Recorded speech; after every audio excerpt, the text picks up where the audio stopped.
Bonjour tout le monde, j'espère que vous allez bien et bienvenue dans une nouvelle vidéo deep dive sur le thème d'Halloween. Je sais, la semaine dernière j'avais dit que j'étais pas sûre d'en faire d'autres, mais au final j'ai réussi à trouver des films, des franchises de films que je voulais bien faire. Et vous l'avez vu dans le titre, aujourd'hui on va faire Conjuring. Encore une fois, je dois remercier Seize's World parce que c'est vraiment grâce à lui que j'ai pu faire que ce soit Chucky, Saw, Conjuring, et dans la même lignée que les autres vidéos que j'ai faites. Dans une première partie, je vais vous résumer l'histoire de tous les films, parce qu'il y en a quand même beaucoup. Ça va se concentrer sur évidemment Ed et Lorraine, mais surtout aussi sur les différents démons et entités qu'on va rencontrer dans les films. Et en deuxième partie, je vous expliquerai comment le projet a été créé et comment il s'est développé avec le temps. Voilà, let's go! Donc pour bien vous résumer toute l'histoire, il faut qu'on aille très loin dans le temps pour vous parler de la création des entités, des démons dont on parle dans ces films. La première entité dont on va parler, c'est Valak, qu'on voit du coup dans les films La Donne. Ça a débuté dans les années 500, les années 1000 à peu près, en Roumanie. Donc en fait l'esprit de Valak, il a été réveillé par un sorcier qui a décidé de sacrifier 5 personnes pour faire revenir à la vie cet esprit. Sauf qu'il aura été empêché, la cérémonie aura été interrompue et donc l'ouverture qui avait commencé à s'ouvrir va être refermée. Ils vont réussir à le faire grâce au sang de Jésus. Mais pour être sûr que Valak ne sorte pas, il fallait constamment faire des rituels, constamment bénir le lieu pour qu'elle reste piégée dedans. Et donc c'est pourquoi les nonnes de cette église ont mis en place un roulement pour qu'il y ait toujours des nonnes en train de bénir, en train de faire les rituels H24. Ensuite, on avance dans le temps et dans les années 1600 à peu près, on va entendre parler de Maria qui deviendra plus tard La Llorona. Maria, c'était une jeune fille de famille de pauvres et en grandissant, elle va se marier avec un homme plus riche et elle va avoir 2 garçons avec lui. Sauf qu'elle va découvrir que son mari l'a trompée. Elle a découvert qu'il allait partir et prendre ses 2 enfants avec lui. Et donc Maria, pour se venger, dans un élan de colère, elle va décider de lui prendre ce qui était le plus cher, c'est-à-dire ses enfants. Donc elle va les noyer dans une rivière. Quand la colère va se dissiper, elle va se rendre compte de ce qu'elle a fait et donc elle va elle-même se suicider. Et donc suite à ça, son esprit, il va hanter cette rivière et c'est comme ça que la légende de La Llorona va commencer. On avance toujours plus loin. En 1870, il va y avoir Bathsheba qui va sacrifier son enfant de 7 jours à Satan parce qu'elle voulait déclarer son amour pour lui. Et après avoir fait ça, elle va jeter un sort sur sa maison et sur le terrain de sa maison. Et elle va ensuite se sacrifier en se pendant à un arbre. Et c'est le fameux arbre de Conjuring d'ailleurs. En 1930, l'esprit de Bathsheba, il va revenir. Il va forcer une maman à tuer son enfant avant de la forcer à se tuer elle-même. Et l'esprit de Bathsheba par la suite va causer encore plus de meurtres, toujours dans le but de tuer des enfants pour elle se faire monter encore plus haut au niveau de Satan. En 1932, il y aura la naissance de Isla Kastner. Et ce qu'il faut savoir sur elle, c'est que sa mère, elle est morte durant l'accouchement. Et donc, elle va vivre avec son père qui va l'élever seule. Et son père, il a dû s'isoler avec elle parce que c'était un prêtre. Donc, ça aurait été mal vu. Un prêtre ait mis enceinte une femme. Donc, il ne l'a dit à personne, il a juste fui. Et donc le fait qu'elle était isolée, que son père il était obsédé par Satan et qu'il avait énormément de reliques, et bah c'est tout naturellement que Isla elle va rentrer dans une secte. Mais on en parlera un peu plus tard. En 1943, donc c'est ce qu'on va voir dans le prologue de Annabelle Creations, on va entendre que la petite Annabelle Mullins, elle est percutée par une voiture et elle décédera. Et donc c'est à partir de là que l'esprit démoniaque de Malthus, il va demander à la famille qui venait de perdre la fille, il va leur demander de posséder une petite poupée pour pouvoir être avec eux. Et il a fait ça en se faisant passer pour l'esprit de Annabelle. Donc évidemment, la famille, ils voulaient retrouver leur petite fille, donc ils vont accepter. Et en acceptant que cet esprit prenne le contrôle de la poupée, ce qu'ils se rendent pas compte, c'est qu'ils acceptent que Malthus, un esprit démoniaque, rentre dans leur vie. Et les esprits démoniaques, ce qu'il faut savoir, c'est qu'ils ont besoin de tristesse, de colère, d'émotions fortes en fait pour réussir à leur donner de l'énergie. Et vu qu'eux, ils étaient en deuil, ça va être parfait pour lui et il va utiliser tous ces sentiments-là pour les torturer. Au final, l'église viendra les aider et ils vont emprisonner l'esprit de Malthus dans la poupée et enfermer la poupée dans un genre de placard. Et ils vont l'enfermer en collant des feuilles de la Bible sur la porte et en mettant une croix. Et ils vont bénir les lieux avec de l'eau sainte holy water. Je crois que c'est eau sainte en français, j'espère. Sauf que eux, ce qu'ils savaient pas, c'est qu'il fallait, comme pour Valak, constamment bénir les lieux, faire des rituels pour maintenir l'esprit. Et malheureusement, ils vont pas le faire. Mais on y reviendra. Déjà, parlons de la période de 1939 à 1945, donc pendant la Deuxième Guerre mondiale. Et ça, c'est ce qu'on apprend dans le premier film de la nonne, dans le prologue. En gros, lors de la Seconde Guerre mondiale, il va y avoir des bombes qui vont tomber, qui vont percuter l'église où se trouvaient du coup les nonnes et où se trouvait la porte d'entrée de Valak. Et ces bombes, sans le savoir, vont réouvrir cette ouverture et donc donner encore plus de force à Valak. Et donc en 1952, c'est ce qu'on voit dans le film La Nonne, Valak aura réussi à s'échapper et tuer l'entièreté des nonnes qui se trouvaient dans l'église en Roumanie. L'église, en tout cas l'entité de l'église, le Vatican, je ne sais pas, va envoyer une jeune nonne qui s'appelle Irene avec le père Burke et un marchand qui s'appelle Frenchy. Ils vont tous les trois enquêter et aller dans l'église pour essayer de voir ce qui se passe. Et en gros, pour vous la faire courte, Valak va réussir à posséder Irene, mais Frenchy, il va venir mettre du sang de Jésus sur son visage, ce qui va immédiatement la faire exorciser. Par contre, Valak va réussir à posséder Frenchy en retour. Et bref, au final, le film va se terminer avec Irene qui va utiliser le sang de Jésus pour renfermer Valak dans son trou. Ça va marcher temporairement, mais c'est surtout que malheureusement une partie de Valak est restée à l'intérieur de Frenchy. 3 ans plus tard, en 1955, on aura donc l'histoire qui se passe dans Annabelle Creations. Pour se faire pardonner de leur action d'avoir fait venir un esprit maléfique dans leur vie, les Mullins, ils vont ouvrir un orphelinat pour des jeunes filles et ils vont du coup en accueillir. Sauf qu'en fait, ils se rendaient pas compte qu'en faisant ça, ils donnaient encore une fois l'opportunité à Malthus de pouvoir posséder des gens, puisque, comme je vous ai dit, ils avaient oublié de continuer à faire le rituel, donc Malthus était libre. Et donc, encore une fois, Malthus va s'amuser à torturer la famille, les petites filles. Il va choisir de posséder une jeune fille qui s'appelle Janice, parce que c'était la plus faible, elle avait des problèmes articulaires, elle avait du mal à marcher. Mais il utilisait encore la poupée pour se le faire peur et pour torturer les gens. En fait, il y avait une partie de son esprit qui était dans Janice et une partie de son esprit qui était dans la poupée Annabelle. Son but, c'était de posséder toutes les filles de l'orphelinat, sauf qu'il va pas réussir. Il va par contre réussir à tuer les Mullins. Et le film, il se termine avec Janice, avec toujours Malthus à l'intérieur d'elle, qui s'enfuit. Et donc, il ne restera plus que la poupée qui a toujours une partie de Malthus en elle. Plus tard, on apprendra que Janice, elle s'est renommée Annabelle Higgins après avoir été adoptée et puis par la suite, elle va rejoindre une secte. Il y a un petit thème récurrent, j'ai l'impression quand même. Un an plus tard, en 1956, on va avoir du coup les faits qui se passent dans le film La Nonne 2. Après que plusieurs meurtres soient reliés à Frenchy, l'église va comprendre qu'en fait Valak n'est pas contenu, elle a pris possession de Frenchy. Ils vont donc renvoyer sœur Irene, puisque elle a réussi à vaincre Valak une première fois, donc pourquoi elle n'y arriverait pas une deuxième fois? Sachant que Irene, elle a des visions et qu'elle avait vu justement des visions de Frenchy qui lui demandaient de l'aide, donc même elle, elle s'en doutait un peu. L'histoire importante de ce film, c'est qu'on apprend que Valak, elle cherche les yeux de Saint Lucy. Et ces yeux, ils sont réputés pour avoir des pouvoirs. Et on apprendra dans ce film que Irene, c'est une descendante de Saint Lucy.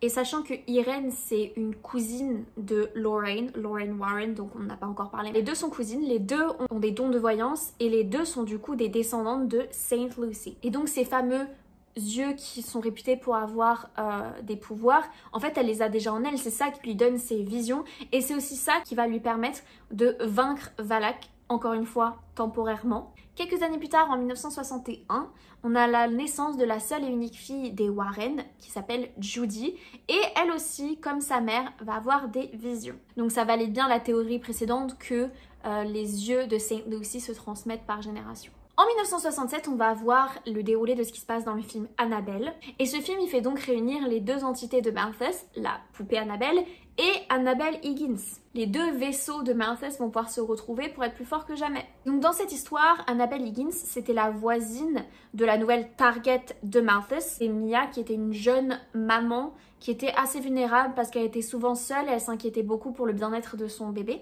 Et donc ça, c'était parfait pour Malthus parce que du coup, une femme fragile avec une envie de protéger son enfant coûte que coûte, c'était parfait parce que du coup, il a essayé de faire en sorte qu'elle se sacrifie pour son enfant et lui il a besoin justement que quelqu'un se sacrifie pour être libéré. Bon, au final, pour la faire coûte dans ce film là, Annabelle Higgins va mourir et Malthus ne se retrouvera plus que dans la poupée. Et en 1968, cette fameuse poupée va être achetée par une vieille dame dans une boutique dans le but de le donner à sa petite fille. Et donc Malthus va pouvoir reprendre ses manigances, il va torturer la jeune fille avec sa colocataire, sauf que ces deux jeunes filles vont appeler les Warren et du coup les Warren vont venir et vont prendre la poupée avec eux pour la mettre dans leur pièce où ils gardent tous leurs artefacts. Malthus va quand même essayer de tuer Ed Warren et donc c'est là qu'ils vont se rendre compte que l'esprit est vraiment très fort et donc ils vont piéger la poupée dans une genre de vitrine qui est fait en matériaux sains et 2 fois par mois ils vont faire venir un prêtre pour faire bénir les lieux pour être sûr que Malthus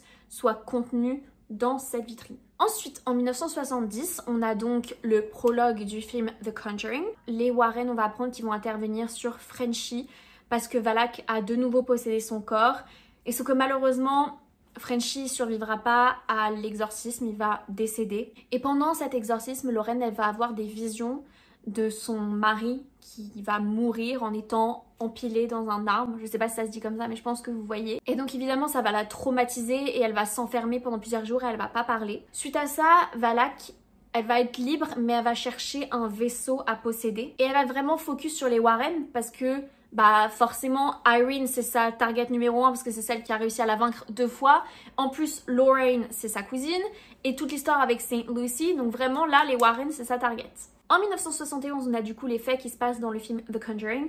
Et là, du coup, c'est le retour de Bathsheba. Et dans ce film, on a aussi l'apparition de la poupée Annabelle. Donc, il y a à la fois Malthus et à la fois Bathsheba dans ce film. Et Malthus, lui, il voulait attaquer Judy, donc la petite fille des Warren, mais il va pas réussir à le faire attendre puisque les Warren vont venir la sauver. Ils vont du coup renfermer la poupée dans sa vitrine. Donc, ce sera tout pour Malthus dans ce film-là.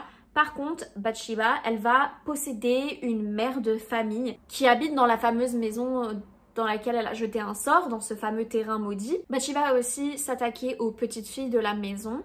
Heureusement, les parents ils avaient appelé les Warren et ils vont intervenir dans la maison. Bathsheba va réussir à être exorcisée du corps de la mère et son entité elle va être confinée dans une petite boîte à musique que les Warren vont également mettre dans leur fameuse pièce avec tous les artefacts. En 1972, donc 1 an plus tard, on va avoir les faits du film Annabelle Comes Home. Et donc dans ce film-là, il y a la babysitter de Judy, donc Judy la fille des Warren, qui décide d'inviter une amie à elle qui s'appelle Daniela. Et Daniela, elle va se sentir très à l'aise chez les Warren et elle va se permettre d'entrer dans la pièce où il y a tous les artefacts et elle va être fascinée par du coup la poupée Annabelle et donc elle va ouvrir la vitrine. Elle va entendre un truc et elle va décider de partir sauf qu'elle n'aura pas bien refermé la vitrine, ce qui fait que Malthus va pouvoir s'échapper. Et donc suite à ça, Malthus, il va libérer tous les esprits et toutes les entités qui étaient contenus dans cette pièce. Fallait bien que ça arrive un jour. Et d'ailleurs, il est théorisé comme quoi Bathsheba a été aussi libérée et qu'on la voit aussi dans le film. Parce qu'il y a un move qui est très ressemblant au move qu'elle faisait dans le film The Conjuring. Bref, pendant tout le film, du coup, les filles, elles vont être traumatisées par toutes les entités différentes. Mais Judy, qui est tout aussi forte que sa mère et que sa cousine éloignée, elle va réussir à repiéger Malthus dans la vitrine et les entités vont du coup cesser. En 1973, on aura du coup The Curse of La Llorona. Anna et Patricia, ce sont 2 mères de 2 enfants. Elles vont toutes les 2 se voir persécutées par l'esprit de La Llorona. Patricia, elle va être la première à être attaquée et elle voulait protéger ses enfants. Et donc en voulant les protéger, elle va les enfermer en fait dans un placard.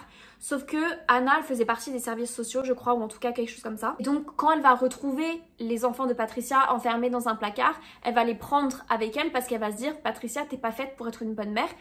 Et malheureusement, elle va les envoyer dans un centre et l'esprit de La Llorona va les retrouver, elle va les faire se tuer. Donc Patricia, évidemment, suite à ça, elle est énervée contre Anna parce qu'à cause d'elle, elle a perdu ses enfants. Et donc elle va demander à l'esprit de La Llorona de s'attaquer aux enfants de Anna pour pouvoir retrouver les siens. Ah bah, La Llorona, t'inquiète pas, il lui en faut pas plus. Anna, elle va faire appel à un prêtre qui va lui donner une croix qui était faite en bois et c'était le même bois que l'arbre qui se trouvait près du lac où La Llorona s'était suicidée. Bon, au final, même si La Llorona va leur donner du fil à retordre et même Patricia va s'en mêler, elle va essayer de kidnapper les enfants, bref. Anna, elle va quand même réussir à l'empêcher et elle va tuer La Llorona en plantant cette croix en bois dans son cœur, ce qui l'éliminera temporairement parce que à la fin du film, on voit Anna regarder dans une flaque d'eau et on entend des rires d'enfants. Donc ça pourrait sous-entendre que l'esprit est peut-être pas entièrement parti. En 1977, on va avoir du coup The Conjuring 2 qui va se dérouler. Et donc il y a une famille dont le père vient de partir pour une autre femme. Cette famille, elle va du coup être très vulnérable et très triste et se sentir seule. Et donc c'est parfait pour qu'un démon les torture, parce que comme on sait, les démons, ils adorent ce genre de sentiments. Et donc les Warren, ils vont venir enquêter, mais Lorraine, quand elle va aller voir cette famille, elle va rien ressentir. Donc ils vont se dire, bah non, je suis désolée, il n'y a aucune présence, vous allez beau nous dire que vous êtes possédés. Nous, on ressent rien. La raison pourquoi Lorraine, elle ressentait rien, c'est parce qu'en fait, c'était l'esprit de Valak qui était là. Valak avait pris possession d'un autre esprit. Donc en fait, c'était une double possession. Ce qui fait qu'en fait, ça bloquait les visions de Lorraine. Et donc l'esprit que Valak avait possédé, c'était Bill Winkins, qui était un vieux monsieur qui habitait dans cette maison et qui du coup est décédé dans cette maison. Et le but de Valak dans ce film, c'est de donner l'impression que la famille était folle. Valak forçait la petite fille de la famille à jeter des meubles partout contre les murs et être filmée pour montrer aux gens, ah bah vous voyez, en fait elle fait semblant, il n'y a pas de réelle possession. Et donc les Warren, ils vont partir, ils vont se dire, bah en fait ils se moquent de nous, ils sont pas réellement possédés. Et sauf qu'au final, sur le chemin du retour, ils vont se rendre compte que c'était Valak qui était l'esprit démoniaque. Et donc ils vont retourner à la maison. Sauf qu'à ce moment-là, Valak, elle a quasi pris possession de la petite fille, elle va la forcer à se tuer. Ed, il va venir la sauver. Sauf qu'en fait, ils sont au bord d'une fenêtre et ils sont tous les deux sous le point de tomber. Et qu'est-ce qui les attend en bas? Un arbre pour les empiler. Et donc là, Lorraine, elle fait direct le lien avec la vision qu'elle a eue. Donc elle est complètement panique, elle veut pas perdre son mari, ni la petite fille bien sûr. Et au final, Lorraine, elle va réussir à prendre le dessus sur Valak en prononçant son nom. Et elle va réussir à la renvoyer dans les enfers. Pour toujours, on ne sait pas. Et ensuite, en 1981, donc on a The Conjuring 3. Ça va être centré sur Isla Kastner, dont je vous ai parlé un peu plus tôt. Et donc, comme je vous ai dit, elle a rejoint une secte. Et donc, son but à elle, c'est d'invoquer un démon. Et le rituel, il nécessite 2 étapes. Donc, la première étape, c'est il faut qu'il y ait un meurtre et un suicide. Elle va prendre possession de 2 jeunes filles qui étaient dans une forêt. Et elle va réussir à valider cette première étape. Il y en a une qui va tuer l'autre et cette même personne du coup se suicidera. Donc la première étape est validée. La deuxième étape, elle nécessite un enfant, un amoureux et un homme de Dieu. Elle va donc tenter de prendre possession d'un petit garçon, sauf que l'église va être alertée directement qu'il y a un petit garçon qui est en train de posséder. Les Warren vont du coup se rendre sur place pour l'exorciser. Malheureusement, ça va se révéler beaucoup plus dur que prévu, mais le petit garçon va réussir à se faire sauver par le copain de sa sœur. Et ce copain, il va demander à l'esprit de prendre possession de son corps à lui et de laisser le petit enfant tranquille. Et l'esprit va gentiment accepter. Et donc suite à ça, tout le monde pense que l'esprit est parti, donc tout le monde va reprendre sa vie normale. Sauf qu'en fait, Isla, elle n'avait pas arrêté, elle était toujours en train de faire son incantation. Et donc elle va reprendre full possession de Arnie, du coup Arnie c'était le copain. Et elle va le forcer à tuer son colocataire, ce qui va alerter les Warren, ils vont se dire il y a un truc qui cloche. Et donc les Warren, ils vont intervenir à nouveau, ils vont réaliser que Isla, elle n'est pas une entité, ce n'est pas un esprit, mais c'est bien une personne réelle qui a juste mis en place un sortilège pour posséder des gens, mais elle est vivante, elle, pour le coup. C'est la première fois dans les films qu'on a une réelle personne qui possède et non un esprit. Ils vont réussir à localiser Isla, ils découvrent qu'elle est dans le sous-sol de son père. D'ailleurs, elle va tuer son père, Isla, pour valider son rituel, l'homme de Dieu, puisque son père, comme je l'avais dit, c'était un ancien prêtre. Isla va prendre possession de Ed, mais Lorraine, elle va réussir à l'en faire sortir de la possession. Et ils vont tous les deux détruire, alors je sais pas la traduction en français, mais The Altar. Je crois qu'en français ça s'appelle l'autel. Ils vont détruire cette table, cet autel. Et donc de facto ça va briser la possession et le rituel qu'avait mis Isla en place. À savoir que comme je vous ai dit, Isla, elle faisait ça pour réveiller un démon. Et donc le démon, il va venir, il va pas être content parce qu'elle aura pas réussi son sortilège. Le démon, il voulait une âme et vu que Isla, elle a échoué, il va la prendre elle et elle va mourir. Bref, au final, à la fin de ce film, Arnie, il va quand même être condamné à quelques années de prison en 1985 parce qu'il a quand même tué quelqu'un. Donc les gens, ils s'en fichent qu'il était possédé, il a tué quelqu'un, il faut qu'il aille en prison. Sauf que il avait tellement une bonne conduite en prison qu'il sortira 1 an plus tard en 1986. Et voilà pour le résumé de l'univers Conjuring. Maintenant, on va passer à la création du projet. Vous l'aurez compris avec le résumé que j'ai fait, qu'on parle du film The Conjuring de 2013, The Conjuring 2 de 2016, The Conjuring 3 de 2021, Annabelle de 2014, Annabelle Creations de 2017, Annabelle Comes Home de 2019, The Nun de 2018, The Nun 2 de 2023 et The Curse of La Llorona de 2019. Moi, je vous ai fait un résumé chronologique, vous l'aurez compris, c'est pas en fonction des films qui sont sortis, parce qu'il y a des films qui sortent et qui se passaient avant, vous l'avez compris. Pour moi, je trouvais ça plus logique de faire un résumé chronologique que de vous faire un résumé de chaque film. J'espère que ça vous a convenu. De toute façon, maintenant c'est fait. D'ailleurs, j'ai appris qu'il y avait The Conjuring 4 qui va sortir en septembre 2025 et j'ai trouvé ça trop drôle parce que pour ceux qui ont vu ma vidéo sur Saw, il y a le Saw 11 qui va sortir également en septembre 2025. Donc ça veut dire que septembre 2025 va être un super mois pour les fans de films d'horreur. Et apparemment, c'est des théories, ça n'a pas été confirmé, mais dans Conjuring 4, il pourrait y avoir une réunion entre Irene et Lorraine, du coup les deux cousines, et ça pourrait être surpuissant, donc franchement, hâte de voir ça. D'ailleurs, fact, l'actrice qui joue Irene, c'est Taissa Farmiga, et c'est la sœur de l'actrice qui joue Lorraine, Vera Farmiga. Les films de Conjuring, ils ont été créés par James Wan, et si ce nom vous dit quelque chose, c'est que vous avez sûrement regardé ma vidéo Saw, puisque c'est lui aussi qui a co-créé Saw avec son ami Leigh Whannell, et ils ont aussi créé Dead Silence, qui est un autre film d'horreur que j'aime bien, parce qu'il y a peu de films d'horreur que j'aime bien, mais Dead Silence, je l'aime bien. Donc j'ai l'impression qu'en fait, moi, quand j'aime bien des films d'horreur, c'est que c'est forcément de James Wan, quoi. The Conjuring, c'était le premier film de James sans son ami Lee. Et à la base, les films, ils devaient s'appeler The Warren Files, mais ça ressemblait trop à X-Files, donc ils ont préféré changer. Et comme il a fait pour le premier film Saw, là aussi, il a voulu filmer les scènes dans l'ordre chronologique du film. Le mec, il a une façon de faire et il la garde. Et en vrai, ça marche, donc il a raison. Il faut savoir, c'est que la production a connu un peu des faits étranges et des faits surnaturels pendant qu'il tournait le film. Il y a beaucoup de membres qui vont déclarer avoir ressenti des présences, d'autres qui vont avoir entendu des bruits. Il y a même des téléphones qui sonnaient et après ça coupait immédiatement quand on répondait.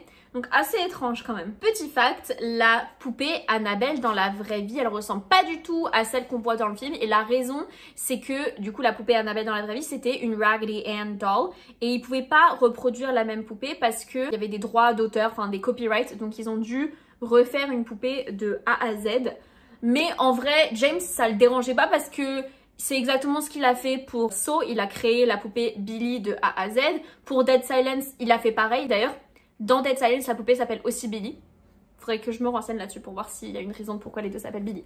Bref, pour lui, c'était pas un problème de faire des poupées de A à Z. Il connaît. Parce que oui, vous l'aurez compris, les films du Conjureverse, Conjuring Universe, Conjureverse, tous les films de cet univers, c'est basé sur des faits réels. Après, il y a évidemment eu des petits changements, des adaptations, mais c'est basé sur des entités, sur des personnes qui ont réellement existé. Donc c'est évidemment basé sur un vrai couple, sur Lorraine et Ed. Lorraine avait en effet des visions et les deux étaient connus comme démonologistes.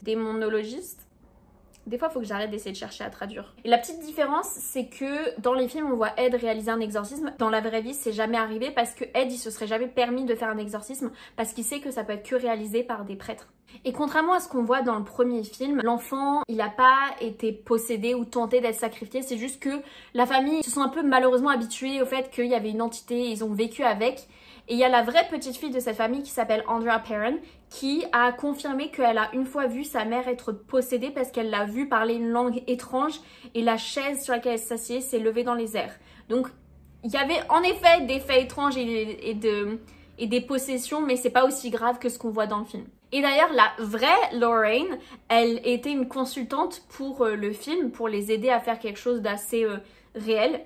Ed, malheureusement, il était déjà décédé depuis 2006. Et fact, Lorraine est même apparue, elle a fait une petite apparition dans la scène où les Warren sont dans un auditorium et ils donnent une genre de lecture, une genre de leçon, et bah elle est dans le public. Cette fameuse pièce où il y a du coup tous les artefacts, et bah elle existe vraiment, c'est un genre de musée qui a été ouvert au public en 1980. Il se trouve en fait dans le sous-sol de la maison des Warren, donc dans le Connecticut. Aujourd'hui, Ed et Lorraine, ils sont tous les deux décédés. Comme je vous ai dit, Ed en 2006 et Lorraine, elle est décédée en 2019. Et c'est leur fille, du coup, qui a récupéré la maison. Et elle a décidé en 2019 de fermer cette pièce, de fermer ce musée. Parce qu'en fait, ça perturbait trop la ville. C'était supposé être une petite ville calme. Sauf qu'en fait, il y avait tellement de fans qui voulaient venir visiter que ça créait trop de bouchons, ça créait trop de chaos. Donc elle a décidé de fermer. Et à savoir que, comme ce qu'ils disent dans le film, il y a un prêtre qui vient tous les mois pour bénir les lieux. Et d'ailleurs, un fact super intéressant. Un jour, un homme, il est venu du coup pour visiter ce musée et il s'était moqué de la poupée Annabelle, donc de la vraie, hein, là on parle vraiment d'un fait qui est arrivé. Et du coup, il a frappé la vitre dans laquelle était enfermée la poupée Annabelle. Ed, il va virer ce jeune garçon du musée. Et en rentrant chez lui, il était sur son scooter avec sa copine. Et il va voir la poupée Annabelle. Et il va lui dire « Hey, et ils vont tous les deux parler de la poupée et s'en moquer, dire ah ouais t'as vu comme elle était vraiment ridicule, et il va perdre le contrôle de sa moto et ils vont cracher dans un arbre et il va décéder. Et donc la copine de cet homme, elle va raconter cette histoire à Lorraine et c'est comme ça qu'on est au courant que cette histoire a existé, puisque c'est après par la suite Lorraine qui a raconté cette histoire. Donc bon, si un jour il décide de réouvrir les portes du musée, moi je vous conseille pas de vous moquer hein. Bref, le premier film ça a été vraiment un énorme succès puisqu'il a généré 319 millions de dollars, et donc souvent quand il y a beaucoup d'argent ça engendre des suites et des spin-offs, et c'est ce qu'on a eu justement. Ce qui se passe dans le deuxième film, c'est aussi passé dans la vraie vie. La petite fille qui se met à parler avec la voix de Bill Winkins. Dans la vraie vie, il y a un enregistrement qui existe de cette petite fille qui parle avec une voix étrange et d'elle en train de voir les meubles voler partout. Mais c'est aussi vrai que cette famille a falsifié des preuves. Dans la vraie vie, c'est vraiment arrivé. Mais parce qu'ils étaient frustrés que personne ne les croit, qu'il n'y ait jamais de témoins. Donc ils se sont un peu forcés à créer des choses en plus pour créer un peu plus d'engouement, pour être aidés. Et c'est pourquoi dans la vraie vie, les Warren n'étaient pas aussi investis qu'on le voit dans le film. Et sinon, parlons d'Annabelle. Même si la poupée existe vraiment, comme je vous l'ai dit, toute son histoire, là pour le coup, c'est quasi 100% de l'imagination des écrivains. C'est pas du tout l'histoire de la poupée Annabelle. Et c'est un peu la même chose pour Valak, la manière dont elle est représentée dans les films. C'est un esprit démoniaque qui existe, mais ils ont pris vraiment des libertés un peu à l'écran, puisque dans les ouvrages, ou des ouvrages qui existent, où on parle de l'esprit Valak, c'est un esprit qui ressemble un peu à un chérubin, avec des ailes, et il est sur le dos d'un dragon avec 2 têtes, donc c'est quand même assez spécifique. Après, Lorraine, en plus, elle a jamais spécifié qu'il s'agissait de Valak lorsqu'elle parlait d'un esprit qui hantait sa maison. Donc ça, c'est juste les écrivains qui ont voulu faire A plus B pour faire quelque chose d'assez bien ficelé, quoi. Maintenant, parlons de l'esprit de Bathsheba. Elle a en effet existé, cette femme, Bathsheba Sherman, et elle a été suspectée d'avoir tué son enfant, mais il n'y avait pas eu assez de preuves, et elle va pas mourir en se suicidant, elle va mourir d'une mort naturelle en fait. Et la légende de La Llorona, c'est vraiment une légende qui existe surtout dans les pays latinos, parce que dans les années 1600, il y avait beaucoup d'hommes espagnols qui se mariaient avec des femmes hispaniques, ils avaient des enfants avec elles, et après ils prenaient les enfants pour se marier avec une femme espagnole plus riche. Donc il y a beaucoup de femmes justement qui se retrouvaient sans leurs enfants, sans rien, qui se retrouvaient complètement démunies. Est-ce que La Llorona a vraiment existé? On ne sait pas. Ou est-ce que c'est juste un terme qui a été utilisé pour expliquer ce que ressentaient beaucoup de femmes à cette époque-là? Donc si tu veux, La Llorona, c'est un peu une métaphore du désespoir des femmes des années 1600. Quoi. Et d'ailleurs, dans ce film, The Curse of La Llorona, on voit des œufs qui sont utilisés pour déceler la présence d'un esprit démoniaque. Et ça, c'est aussi une coutume qui existe vraiment et qui est encore utilisée aujourd'hui dans certaines cultures. Cette vidéo est terminée, j'espère qu'elle vous a plu. Franchement, j'ai trop aimé. Moi, j'adore tout ce qui est esprit, j'y crois. Enfin, j'ai eu déjà des expériences avec des esprits, ma famille aussi. J'en ai raconté quelques-unes dans cette vidéo qui date, qui est très très vieille vidéo, pas bonne qualité et tout. Mais en tout cas, si ça vous intéresse, sachez que j'ai raconté des expériences avec des esprits qui me sont arrivés. Donc forcément, ces films comme ça, moi j'aime bien. Puis j'aime bien savoir qu'en fait, c'est basé sur des faits réels, même si maintenant je sais qu'il y a eu beaucoup d'adaptations et beaucoup de changements. C'est quand même vachement intéressant de savoir que y a des choses qui ont existé. Je les ai pas tous vus, j'avoue, les films. J'ai regardé tous les Conjuring, j'ai regardé La Nonna 1 et 2, j'ai regardé The Curse of La Llorona. J'ai pas regardé les Annabelle. J'ai regardé, je crois, le premier Annabelle. Mais Annabelle Creations et Annabelle Come Home, j'ai jamais regardé. Mais parce que moi, je suis une puriste et moi, je suis vraiment Chucky, tu vois.